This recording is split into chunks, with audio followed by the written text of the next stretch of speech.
बाबा की रहमत। जब वक्त ने रुख मोड़ दिया। विक्रम एक साधारण युवा था जो उत्तराखंड के एक छोटे से गांव में अपनी मां के साथ रहता था। उसका जीवन बहुत सामान्य था, सुबह खेतों में काम, शाम को मां के साथ बैठकर खाना और भगवान की पूजा। मां ही उसकी दुनिया थी। लेकिन जिंदगी ने अचानक करवट ली।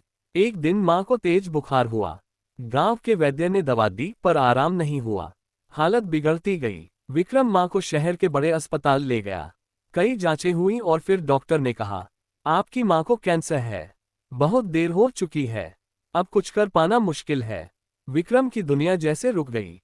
मां बिस्तर पर थी, कमजोर और पीड़ा में। विक्रम अस्पताल के बाहर बैठकर अक्सर आकाश की ओर देखता और सोचता, क्या भगवान वाकई है?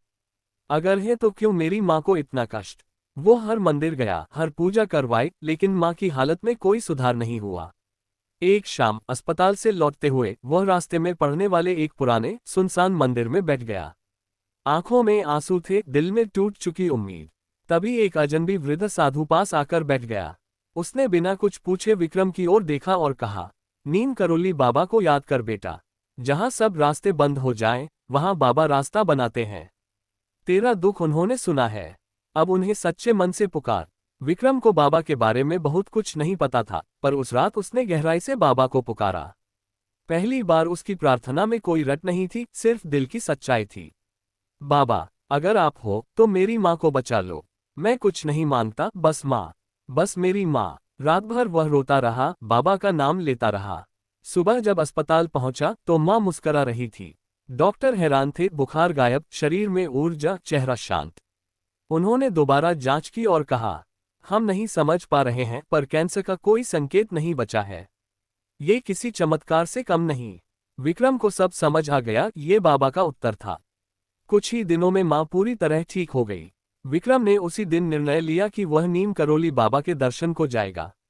वह कंचनगढ़ स्थित आश्रम पहुंचा। अंदर पहुंचते ही एक साधु उसकी ओर आया और बोला, बाबा ने कहा था विक्रम आएगा।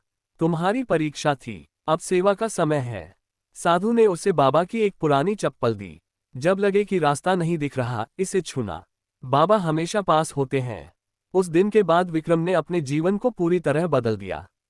वह बाबा की सेवा में लग गया। लेकिन वह सिर्फ आश्रम में नहीं रुका, वह गांव-गांव जाकर जरूरतमंदों की मदद करता, खासकर उन लोगों की जो अपने प्रियजनों को खोने के डर में जी रहे थे।